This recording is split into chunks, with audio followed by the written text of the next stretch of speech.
My name is Sandra Pinto. I am the DC chapter co-director at Techqueria. I'm also a graduate student at UMBC, specializing in data science and cybersecurity.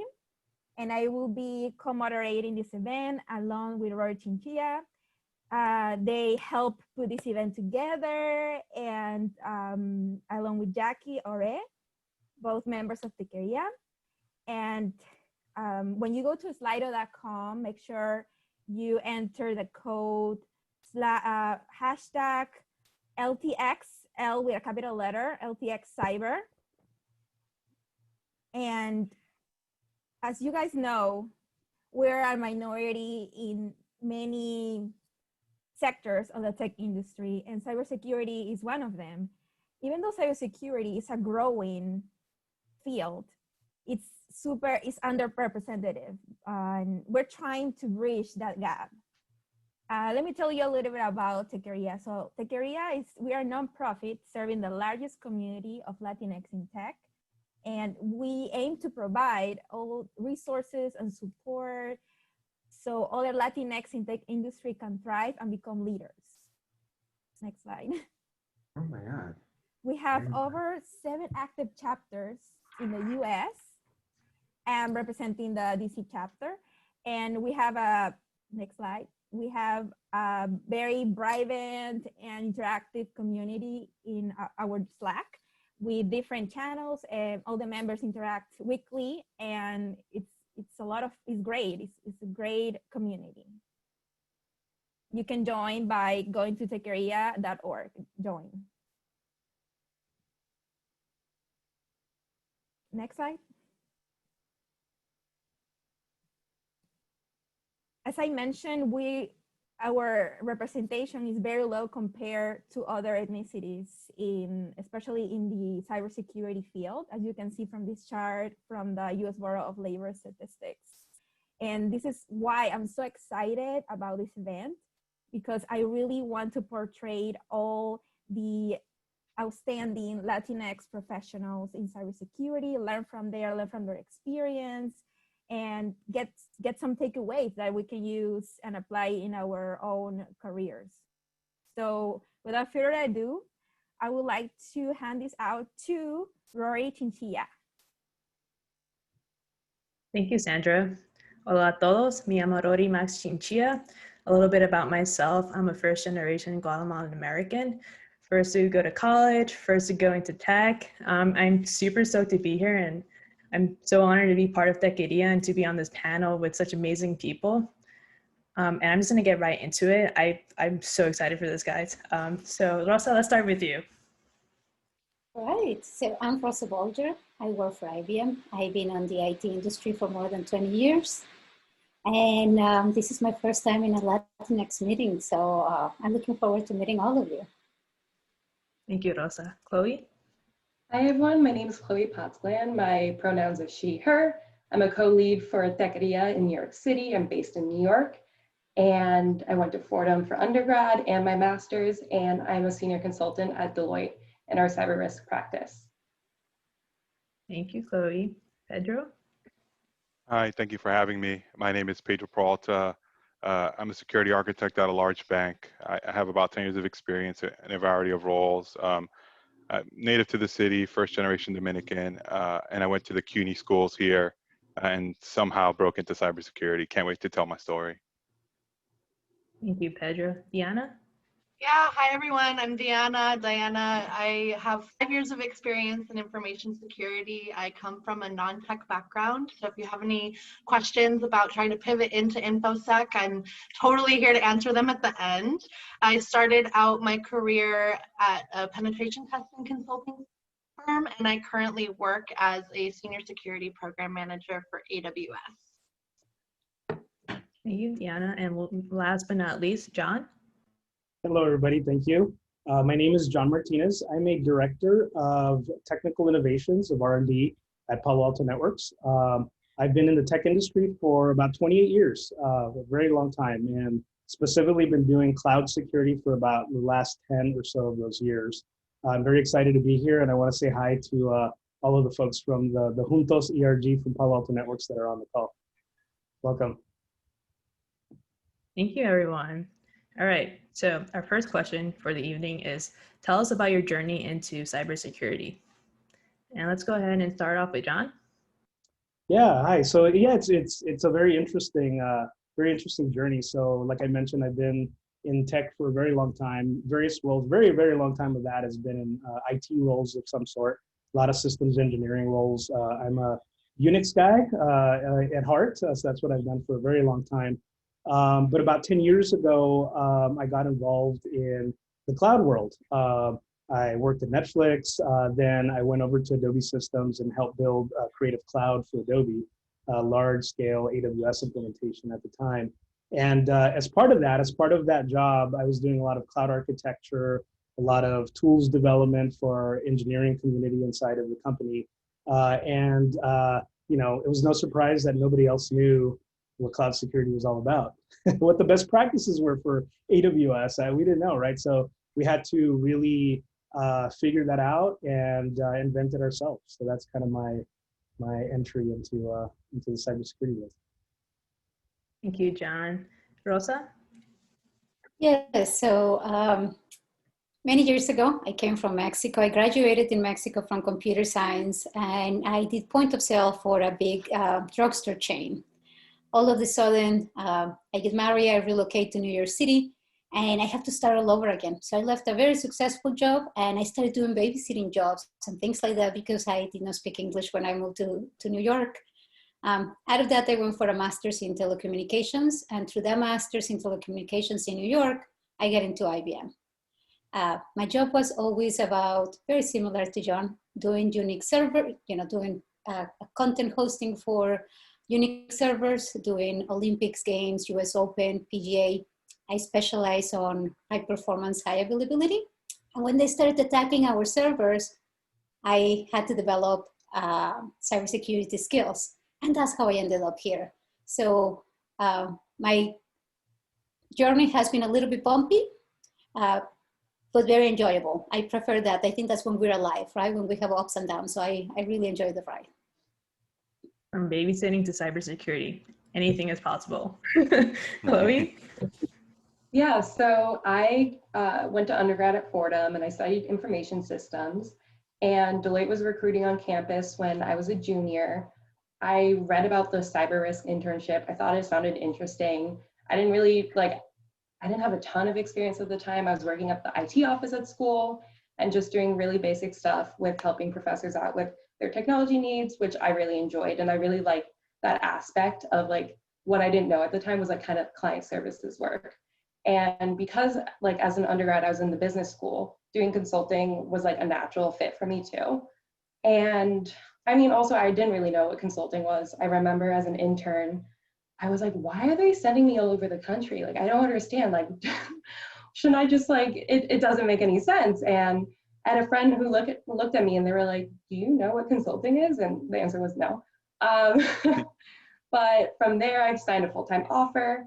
And I started out in the cyber risk practice, and I was initially doing SAP implementation work and looking at it from a security point of view and a cyber risk point of view. And it was a really great crash course on learning about just even basic principles like separation of duties and least privilege. And from there, I've done a little bit of cloud security work, and now I'm doing application security and primarily doing penetration testing. So if you're interested in consulting, you'll have to leave the state. So just learn from Chloe's mistakes. Deanna? Yeah, so Oh. There, I'm unmuted now, so sorry. So like I said in my intro, I came from a completely non-technical background. My start of my career was in project management for a completely different industry. And I knew that I wanted to break somehow into tech, and I just happened to find a role that was available for that penetration testing company that I worked for. And I started out working as a project manager for them. And because I was in a lab where we were working on things all of the time, just primarily embedded device security, so cars and ATMs and really cool things that we could get our hands on, I was just able to soak up a ton of knowledge, and I've kind of been riding the wave ever since. Thank you, everyone. All right, so this is my favorite question for the night. So tell me about your experience as a Latinx person in cybersecurity. What challenges have you faced? And please be honest with your experiences. Like, this is, why we're here for. So I'm gonna start off with Rosa. All right. I think in the cybersecurity space, as on the IT space, Hispanics were not very well represented. And especially this month that we celebrate the Hispanic heritage, a message that I always take or share with other peers is, we usually are very well known for our blue collar jobs, for working on the fields and so on. And something that I like to mention here is we need to take a lot of pride, and all the people that we work on the IT space, we're quite smart, right? So we have bragging rights, and we tend to be very humble people that do not brag. But in this particular case, I do want to say we have bragging rights, right? We're just as good as the rest of the other cultures. And it's an opportunity for us to be role models for others. So don't be shy about that. I do here and there deal with cultural issues, not inside the job. Interesting enough, inside the job, I have always fit in. Outside the job, yeah, I have faced having, for example, a child that is mixed race and saying that maybe I was a babysitter because I don't look like my child. But something that is very positive about our culture is that we laugh at those things. I prefer to laugh. I take the positive aspect and I give the benefit of the doubt to the person. And it just makes me stronger to keep fighting for our race, to have a representation on the fields that requires to have mental strength. Thank you, Rosa. Appreciate that. Deanna?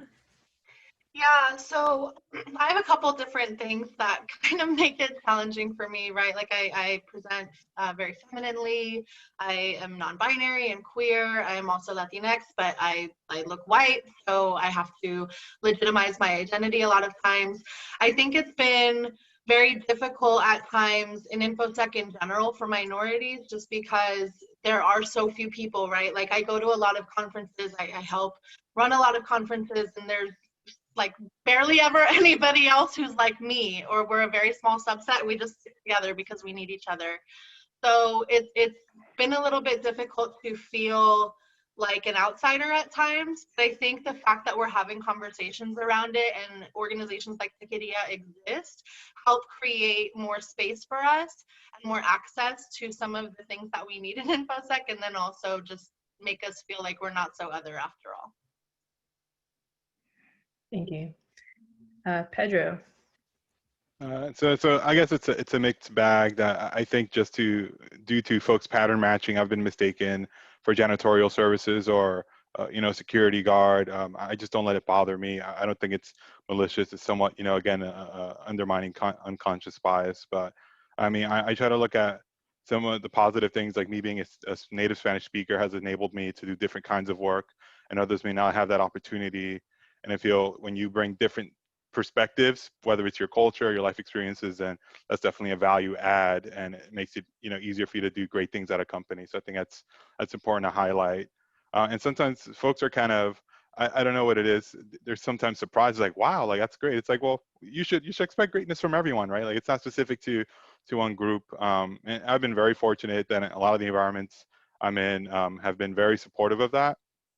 So you definitely want to just be with like-minded and awesome folks, like folks in Techqueria, that kind of gives you the energy to keep going. We run into little bumps in the road. Thank you, Pedro. John, tell us about your experience. Yeah, so no, I second Pedro's comment about Techqueria. I mean, I wish I had this when I started my career. I wish there was a Techqueria back in those days. But my experience in tech in general, in cyber, I guess specifically, this is how I started my career, was when my mom used to yell at me for spending too much time on the computer back in my late years, right? Quítate de esa computadora. But I was able to make that kind of interest and that hobby into a career, right? And it started as hacking around and kind of figuring out how Unix worked and all of that stuff. But like Pedro mentioned too, and I'll tag on to that. You know, it's that first. It's when you're excited, you're young, you're on, you know, you're brand new on the job, and you get mistaken for somebody in facilities, right? Go move that box for me, please, right? I'm like, dude, I'm not here for your boxes, that kind of situation. But you know, again, bringing it, our culture is one where, you know, at least, you know, I embrace that part of our culture, right, which is very happy, very positive, right? And I totally embrace what my T-shirt says. I don't know if everybody could see that, but it says "Sin lucha no hay victoria," right? Without the struggle, right? And you know, we're going to have victory, right? And I totally espouse that. And you know, now as a leader at Palo Alto Networks, you know, I definitely bring that positivity, that inclusion, and that diversity mindset to my job every day. So. Thank you, John. And last but not least, Chloe. Just want to echo what everyone's been saying, such beautiful things. I am so proud to be part of this community. I'm so proud to represent Latinx in cyber. And, you know, often we are the only ones in the room. And I think our perspective is so important. And I think our ability to not even think about ourselves, think about what we could do to bring it back to our community, uplift our community, and best represent ourselves. So I'm so thrilled to be part of Latinx in cyber. And anytime I do encounter other Latinx in professional capacities, it's always been like the most positive experience. When I was an intern, interestingly enough, my whole team was Latinx, and it was just such a great introduction to just working in a professional capacity. And they were so candid with me, they were so honest with me. And having folks who understand your background and understand you is just phenomenal. Thank you, Chloe. And if you want to visit us, #Infosec on the Techqueria Slack. We're all there hanging out.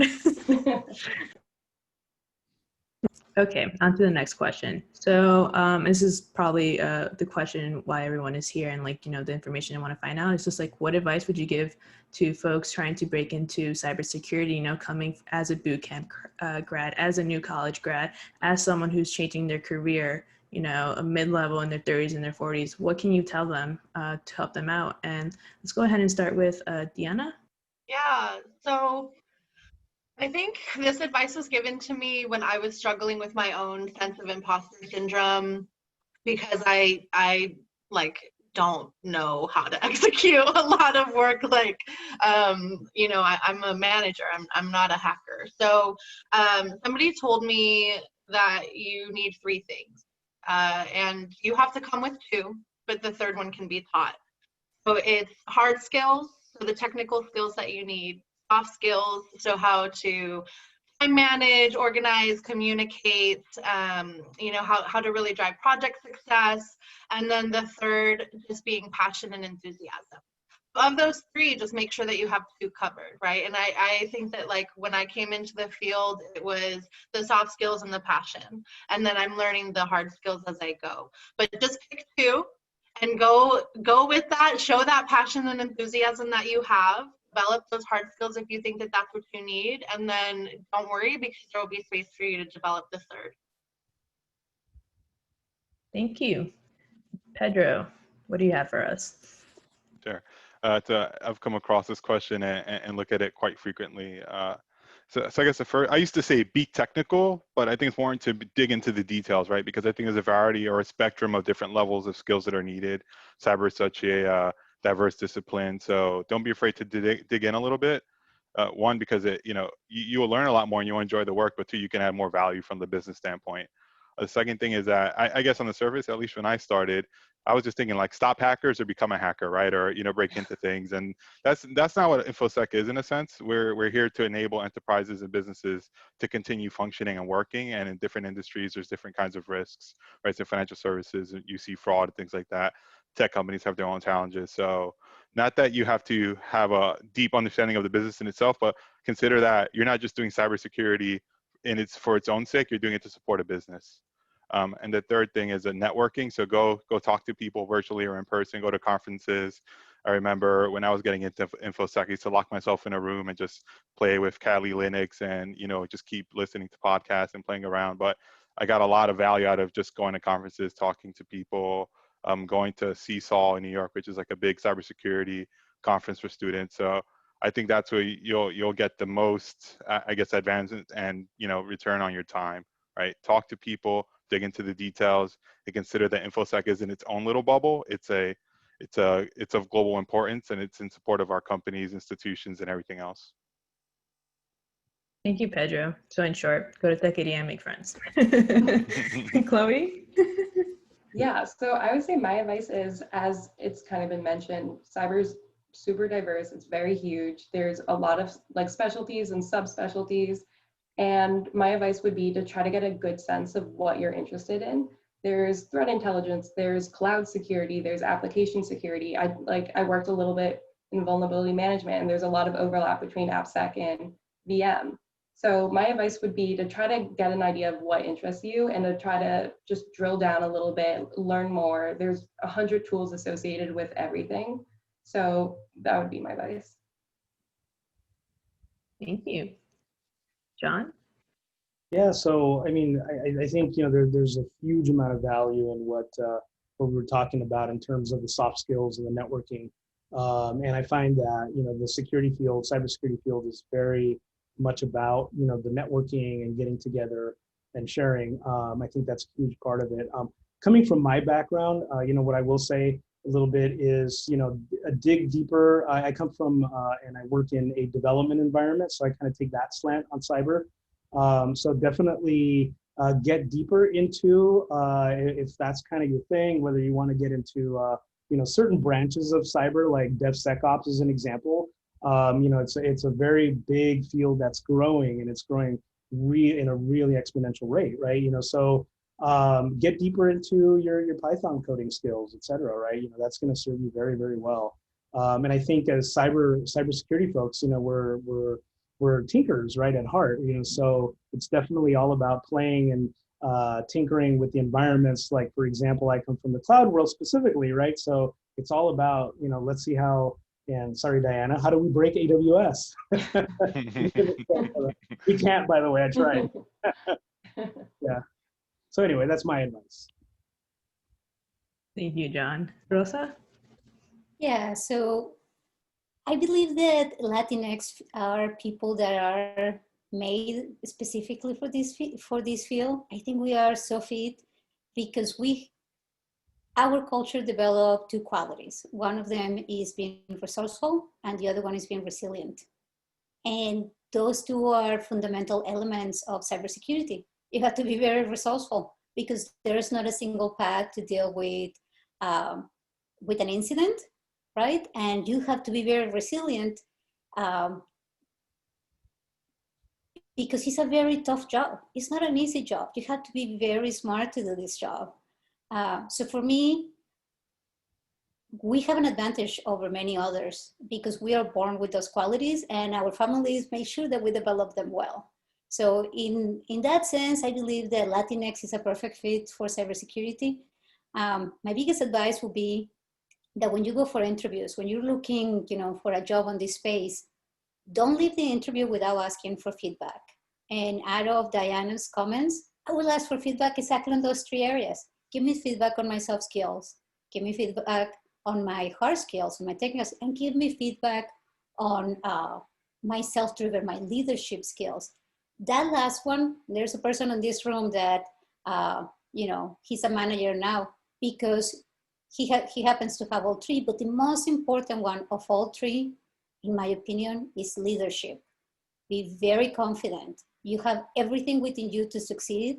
And the people that are the hardest to find are people that are confident and that they're not waiting for somebody to give them an instruction to go and do something, but that they see a problem and they fix it. Those are the perfect qualities of a Latinx person. So yeah, feel very confident on who you are because your race makes you perfect for this job. I'm feeling so inspired from all these answers and I'm already in cybersecurity. I want to get back in it all over again. Thank you everyone for your answers. Wow. On to the next question. So tell me a piece of advice that like maybe a mentor or, you know, maybe a colleague or a peer that has given you at the start of your career that like really made an impact, you know, and it's kind of like a little bit piggybacking off the question we asked, but like, you know, did you get that advice like from networking or, you know, why not just like go a little bit into that? And let's go ahead and start off with Pedro. Yeah, so just piggybacking off Rosa's earlier comments around feedback. So initially in the early part of my career, I didn't know how to take feedback. So asking for feedback is extremely important, obviously, but if you just take what people provide and just toss it aside, then it's not going to be of value to you, right? So I got some very simple steps. Listen, don't react, but really try to take it in. Don't necessarily think of what does the feedback say, but what is it true of, right? So they're saying it for a reason. Most of the time, if someone's giving you feedback, they actually care to give you feedback, right? Because if you're not interested in someone's growth, then you won't even spend the time. So, you know, what is it true of? And then go and reflect. And you can always come back in and says, hey, I thought about what you told me. And you know, you're no longer in the moment. You can, you know, provide more context. You can ask for additional feedback around it. Like, could you give me an example of a time where I did ABC? So I got that feedback. The feedback about my inability to take feedback in my first internship, and it's been just very valuable. And you know, I spoke with my manager today. He's like, "Hey, can I feedback on this?" He's like, "You asked for a lot of feedback." I was like, "Well, that's how I'm going to keep getting better, right?" But you know, in jest, he said that. But yeah, I think it's really important. That is great advice, Pedro. Wow, thank you. Chloe, anything for us? Yeah, I would say networking was stressed to me a lot when I was an undergrad and when I was first starting out at Deloitte. Feels a little awkward, but the more you do it, the better you get. And especially now, networking is completely or mostly remote, mostly virtual. So getting comfortable with cold reaching out to people via email and just being like, oh, I saw that you work in threat intelligence. I would love to learn more, and just show your interest in just learning more, wanting to hear. And people are always very thrilled to talk about their experience. They're always, you know, it's a little flattering to have people want to know about what you do and how they can learn more. And like, aside from the virtual stuff, like being part of communities like Techqueria is huge. Like Pedro and I met at like a networking event last year, and we continue to talk all the time. I'm like on cybersecurity Twitter as well, and always talking to people and seeing people talk about their research and different exploits they found and what have you. So just getting really comfortable with networking is huge. Thank you, Chloe. Deanna. I'm gonna go back to like some of the, like a softer topic again, but I just want to bring up imposter syndrome. If you're not familiar, imposter syndrome is this idea that like we're not capable and we're gonna get found out for being imposters, and somebody's gonna find out that we're not actually qualified to be in the room. And even if you haven't heard this phrase before, I am betting that you've probably felt that way before. And so my advice that I carry with me that somebody told me earlier on is that everybody struggles with imposter syndrome at some points in their life.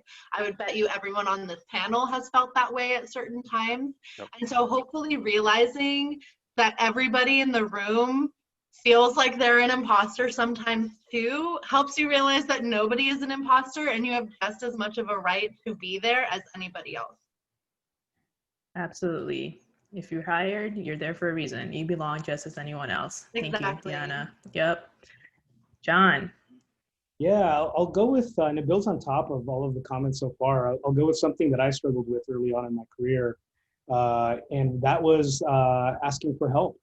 You know, it's one, you know, I think as part of the Latinx background, one of the things I brought with me was that really hard work ethic, right? And, you know, I got to figure this out and I got to come out of this, right? And, you know, this hard, gnarly problem that's been presented to me. But I think, you know, it applies to so many parts of my career, right? You know, it's not just the technical part of it, but also the soft people skills part of it, right? Definitely, that's why we're part of a team, right? And, you know, asking for help is a huge, huge thing that I, you know, if I were to go back, I'd you know, tell myself that. Don't be afraid.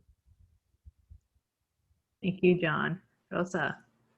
All right, I'm going to follow up on what John just said, and I'm going to bring a topic that makes a lot of people uncomfortable, and it's going to be age. You're going to work with young people, and you're going to work with older people like me.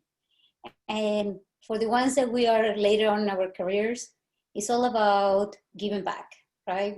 Somebody help us. One time we were young, and somebody helped us, and that's how we got here. And it's now our turn to help others. The thing is, for the older generations like mine, we don't feel the age difference. We admire a lot of things. The younger people have qualities that we no longer have because they're more connected to the present. And we have the qualities of having experience. So if my advice would be, take the best that you can get from both things. Take the best that you can get. I learn every day from the people that are much younger than me that work for me. And I think they learn from me. So I try to throw age to the side, and I get along with people of all ages. I don't see a difference. So I remember when I was young, I only wanted to hang out or be friends with the people that were my age. The truth is that the older people are very influential in some spaces, and they're so eager to build a work relationship with you. Take advantage of it. Take advantage of it. That's what we're here for. So don't feel that there is, like two worlds, and I hang out with this ones, they hang out with other ones. Don't do that on the IT business. On the IT business, hang out with everybody. Take advantage of those ones that want to help you out. Thank you, Rosa. It's very important that we get back to our community as well as much as we take from it. This is how we grow and we empower and lift each other. Okay, so there are a lot of misconceptions going around, like, to break into cybersecurity and like, you need X amount of years, or like, you need certifications, or like you can't get a job without a degree, or it's very hard, if you're undocumented, your chances are lower. Can you, clear up some of those misconceptions up for the audience and just myself too? And let's go ahead and start with Pedro. So going back to what I said earlier, cyber is such a wide field. So I think the criteria is, in terms of what you need, is mixed. If you ask every person on this panel, they might have a different answer. So that's why I guess the challenge is. So that's why I think you need to go out there and network, because depending on where you want to go in terms of company or industry or direction, then there's certain requirements. So I don't work in the government, but I know folks who do, so they need clearance. So that's like a different set of requirements. Whereas in other spaces, it might be different. College versus no college, I think it's changing a lot, dependent on the company industry. Again, certifications kind of depends who you're talking to. So there's no magical answer, but I guess part of getting started in your career is kind of building those networks and going online and doing some reading and some research, so you can target certain kinds of roles, and then you can have the perfect resume for that. You can't just like create one resume and apply to every single kind of role and company, right? So you want to tailor it and do your homework. And it also goes back to the companies you're applying to and the profiles of those companies and how they recruit and hire, right? And you can go to Techqueria and say, hey, who works for X? And you can get some feedback based on that, right? So I guess it just goes back to, I think there are a lot of misconceptions in terms of very stringent requirements, and I think the industry is becoming more flexible in terms of educational backgrounds and skill sets, and who we kind of quote unquote let in. And it's one, because there's a huge talent gap, and two, we can't expect all the talent to come from the same few CS programs around the country, right? We have to cast a much wider net to ensure that we can fill the roles and have awesome people in them, and not just one particular background or set of capabilities or frame of reference or understanding.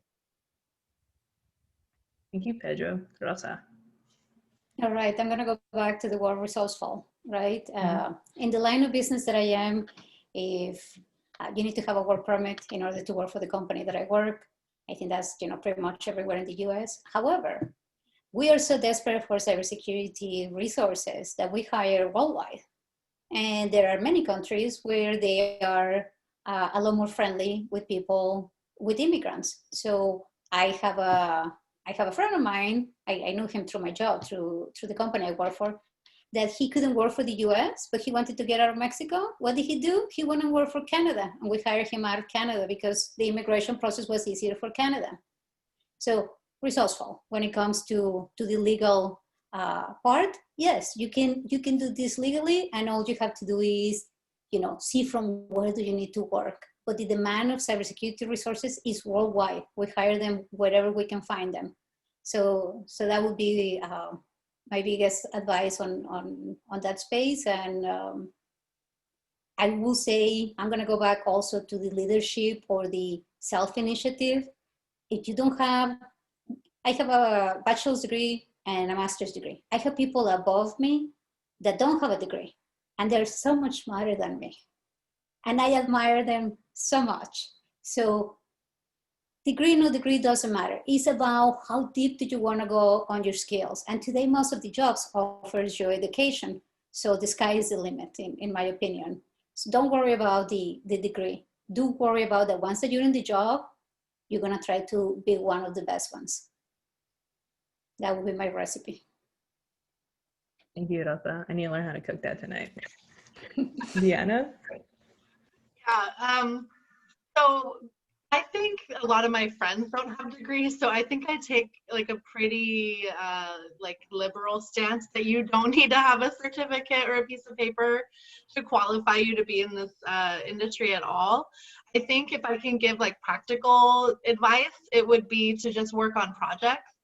So like build up something on a Git repo, like work on different tinkering that you can do that you can kind of demonstrate the projects that you've worked on and speak to those instead of necessarily having a certification. I know a lot of people, for example, who have a certification, but if I start to talk to them about some high level topics, they can't even have that conversation with me because they don't know really about the subject and practical applications. But if you're getting that practical experience just by doing your own self-starting work and building up those projects, then I think you'll have a much better chance of landing a job because you'll be able to come with that technical experience in the interview, even if you don't have a degree. Thank you. Chloe?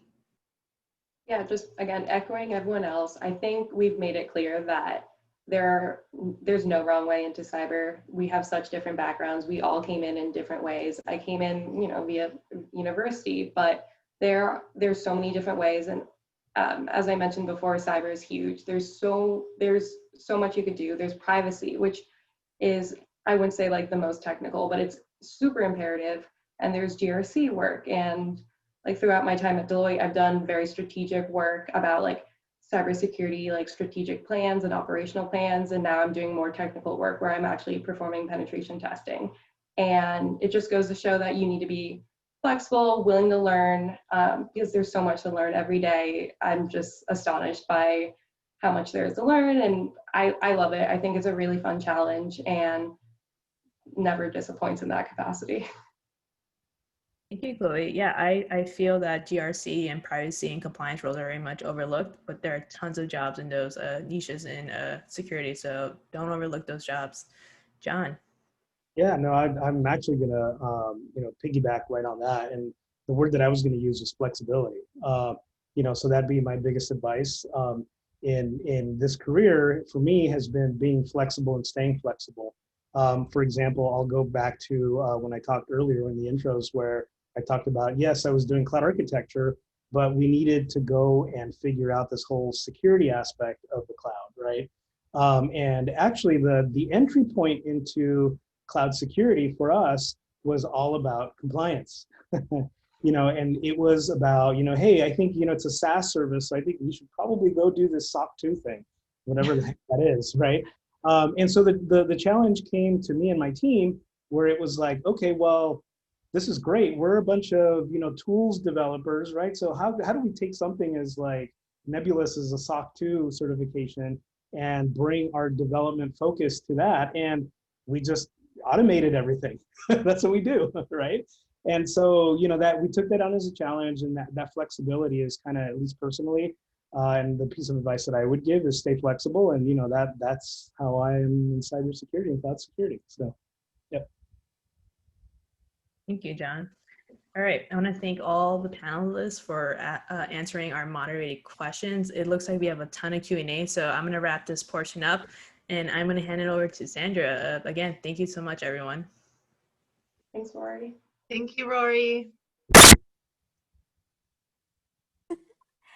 Again, thank you, everyone. Thank you to our panelists for all the wealth of information that they have conveyed to us. And we do have a lot of questions from the audience, but first I want to start with our pool answers.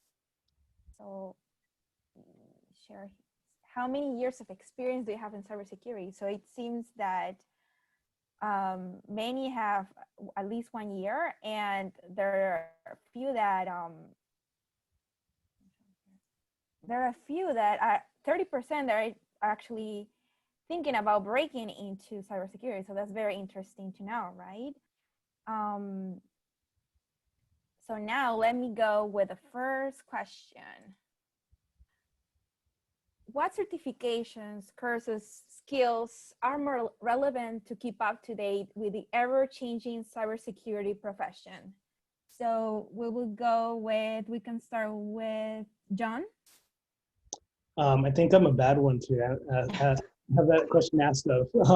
The last certification I had was an AWS Cloud Architect Security certification. So and really, I think in my role, right, the development side of the house, it's not, I don't look so much for the certs themselves as much as I do for the dev skills and what kind of are you tinkering with in the cloud? That's kind of what I look for. That's so interesting to know. I have some thoughts on this. Okay, let's go with Diana. I think Chloe might have some good thoughts too, just because I think consulting world, I think consulting is a really good spot to pay your dues and get exposure to a ton of things. I think Chloe might have some good ideas here. I think learn Python. If you haven't learned Python yet, just start with Python. It's going to be super prevalent. Yes. Certifications, I think a lot of the certifications that I'm aware of at least require some experience in the field. So I don't know if certifications is really where I would start my focus. I think Security Plus might be one that you don't need too many years of experience with, so maybe looking into that.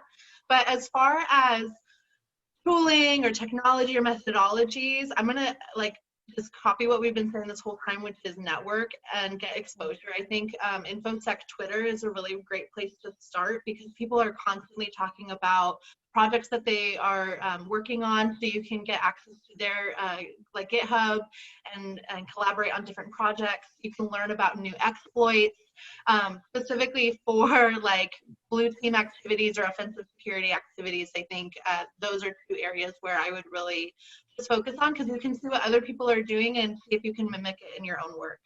Yeah. Wow. Just to really tag on, I totally agree, Diana. There's one that actually I do ask the people on my team to go read occasionally, and that's the AWS Exploit Toolkit, actually, because you learn a lot, at least in the cloud security world, about how it works. Cool. So great, let's go with Chloe. Yeah, hilariously, I don't have any certificates. I've really been dragging my feet. I'm currently in the process of studying for the CISSP, lots of content, and also in the process of studying for the GWAP. So the other thing I would want to mention is there's a ton of certs. There's a ton for general security. There's a ton for cloud security, what have you. Again, it goes back to my advice with trying to figure out what you're interested in, because the AWS cert is super popular right now. A lot of people are trying to get into cloud security. I think that's a really good place to start, but every tool has its own certificate too, Splunk does, what have you. And I would just say try to get an idea of what you're interested in, and in the process of studying, it's super helpful. You get to learn a bit more, and it's just a good process overall. Yeah, if I may say, I think the CISSP is a really good one. Another good one is the Ethical Hacker, the CEH. One that I like to advertise because I think they're some of the smartest people on the cybersecurity space is the forensic certifications. Those are really good ones to go for, and the reverse engineering. So those will be the ones I would recommend. You don't need to have the certifications when you begin, but once that you're in the field, you should try to get some ones if you're at the beginning of your career. If you're later on in your career, I don't think you need to. You already proved yourself, but if you're at the beginning, it will, I think salary-wise, it might get you further if you're just beginning. So if you can, why not go for them? Right. Okay, Pedro, do you wanna? Very quick ones. Cloud, everything's going to the cloud, whether you like it or not. Software development, you don't have to be a full stack engineer, but a little coding goes a long way in terms of talking to APIs or doing some simple automation. Can't hire enough people, so write some code and you can save yourself some headaches. And the third thing is big data. So I think security in a sense is a data problem, like what happened on what host went, or what's the status of our certificates and things like that. So being able to manipulate data and tell a story, along with cloud and some sort of automation or development, I think are the key skills. Awesome. Okay, now let's go with another question. What do you recommend for learning and gaining experience in cloud security? Any cyber podcast, conference, any recommendations? It kind of goes back with our first question. So I'll start with this one. So I think the cloud vendors actually do an exceptional job of providing a lot of content. It's AWS, GCP, and Azure definitely have a lot of good stuff. I find a lot of great content from conferences on YouTube, and people exchange notes and so on. So I think it's basically everywhere. But you definitely want to start with a foundation of understanding the actual service before you do security for it. So if you're going to secure, a VM in the cloud via EC2, you should know what a VM is in the operating systems and installation and deployment process for two reasons. It gives you more insights on the bad things that can happen from the threat perspective, but also gives you a level of credibility and respect from the engineering teams you're working with. So you're not a person that's coming with a checklist and say, did you do X, did you do Y? Going back to knowing the details, like I know how it works and I do this every day, but here are my concerns. You can have a much more educated conversation with your clients or your internal customers. And just two resources I want to mention real quick is A Cloud Guru is super great, and Cloud Academy. Yeah, I would just add, go back on YouTube and watch sessions that interest you in your career with AWS reInvent and AWS Reinforce, actually, which is their security specific conferences, are two great resources to add on. Thanks, John. For AWS. And right around the corner.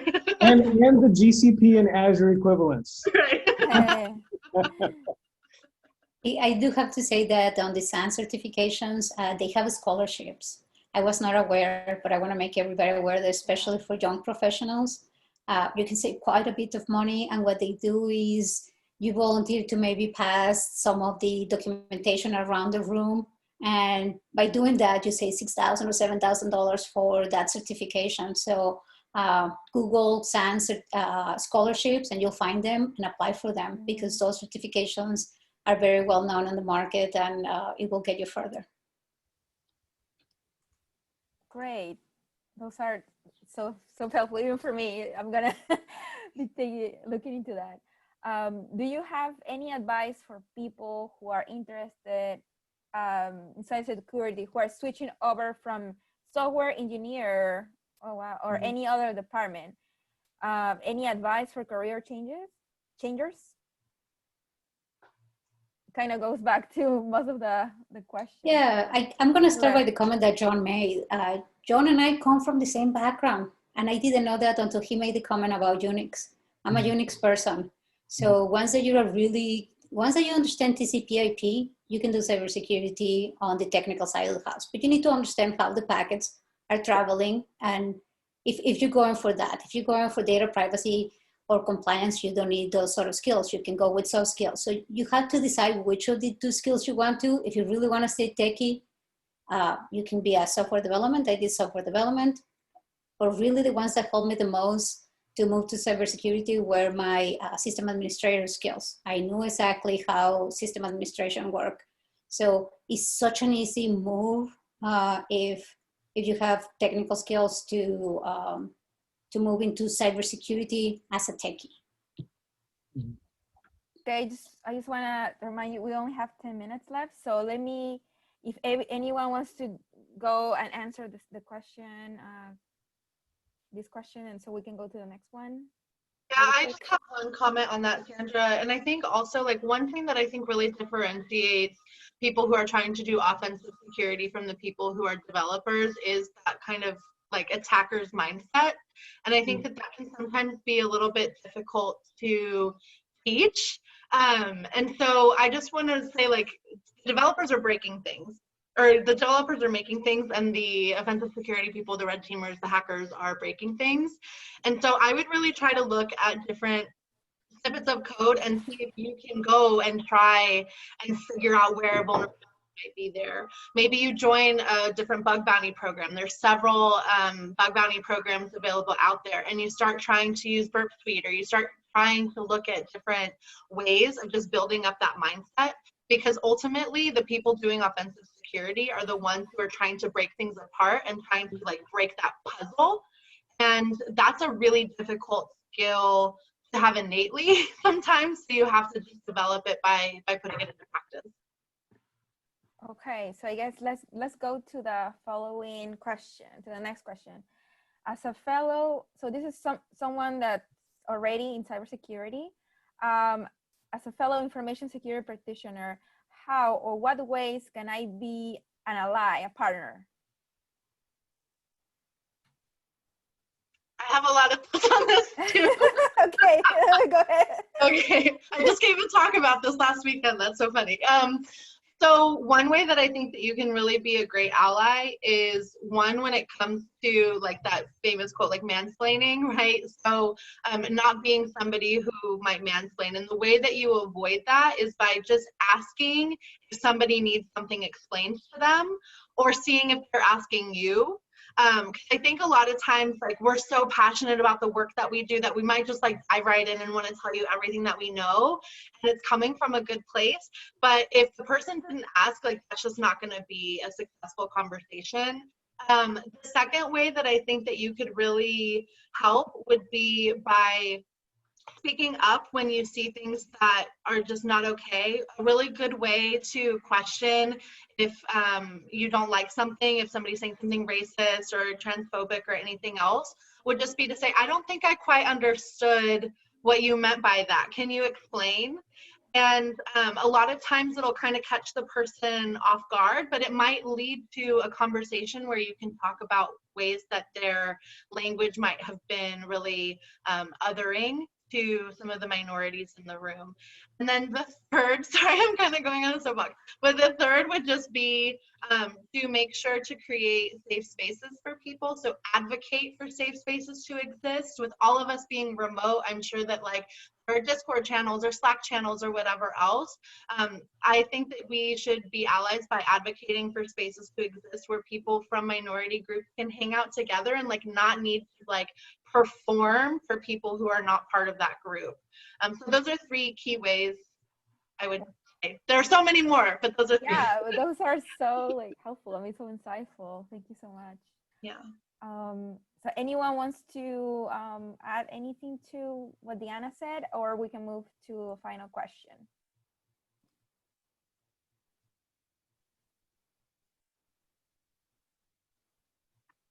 Okay, so I guess this is more like a general question, more any piece of advice for our attendees, any final thoughts, and also our attendees would like to connect with you all on LinkedIn or Twitter. So what we can do is also after this event is done in a few days, we could send a blast email to all our attendees and provide additional information and what we talk about. And also we're recording this event, so it will be up in YouTube at some point, hopefully by the end of this week. So I just let you guys add anything that you would like to add.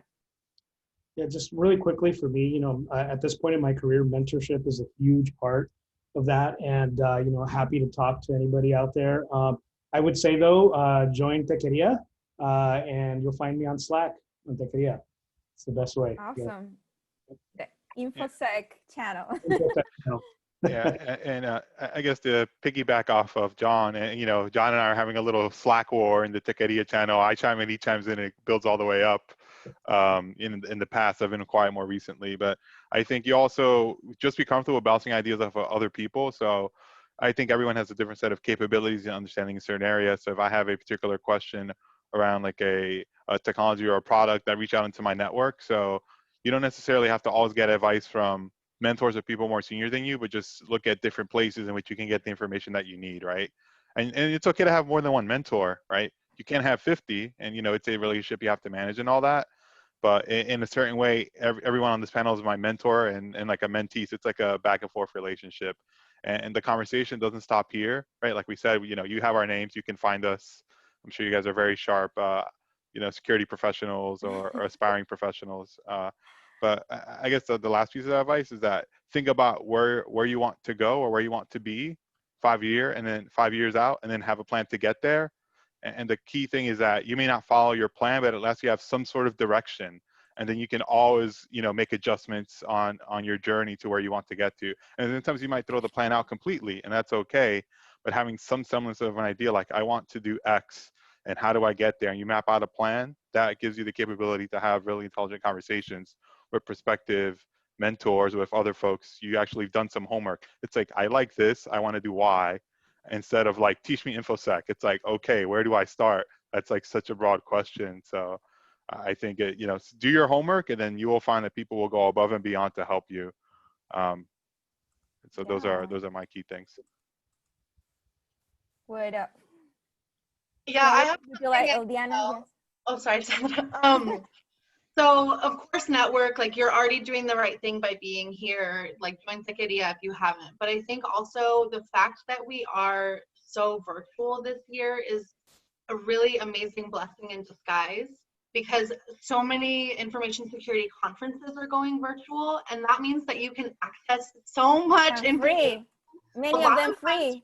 Free. Yeah. Yes, like I know of a ton of free conferences. I will send some out in the email blast that Sandra sends out. That's awesome. There's so much knowledge available to you that you can take advantage of, because you don't physically have to fly there. And I just think of how many barriers to access there were previously with like the cost of DEF CON. DEF CON was free this year. DEF CON is so expensive. Yeah.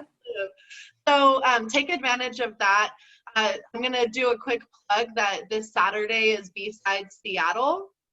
So there's a conference in just a few days that you can take advantage of. There's 4 different tracks. Like there's conferences, I would say, every single weekend that you can take advantage of that information. So just try and get connected that way too. B-sides are awesome. Awesome. Love B-sides. Yeah, I mean, I just want to add that, I went to DEF CON for the first time this year. Loved it. It was super exciting. And being, finding that community and finding all that is super important.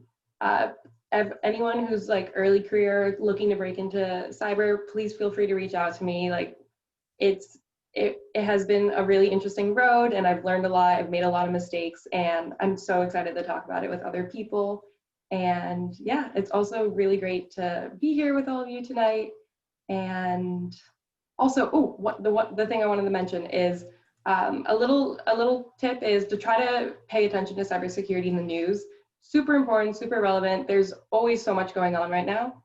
And I just like subscribe to a million different newsletters, and it's just a really good thing to just be aware of. There's a lot of podcasts that go over cyber news, and just a real easy way to like start applying the things that you're learning about to what's going on in real time, and just good talking points to different people you meet and what have you.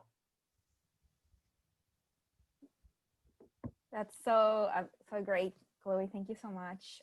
Anyone wants to add any final thoughts, because we're about to conclude the event?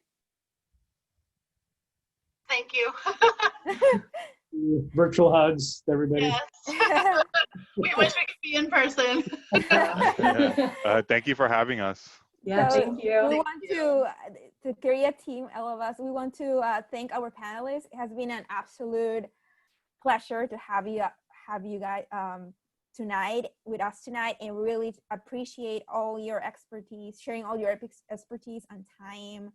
And thanks to our attendees for joining us and contributing to the discussion, the Q&A. Your support is what makes Techqueria so great.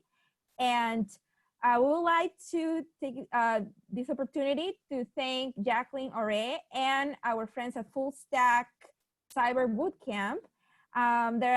They're based in New York City. They offer full and part-time programs to teach you the skills for a new career in information security.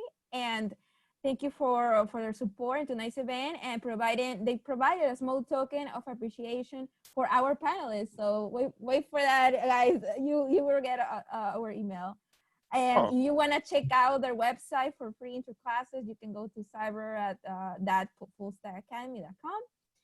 And thank you. Gracias. Obrigado, everyone. So we'll see you again. Everyone. Yes. Gracias. Thank you. Gracias. No.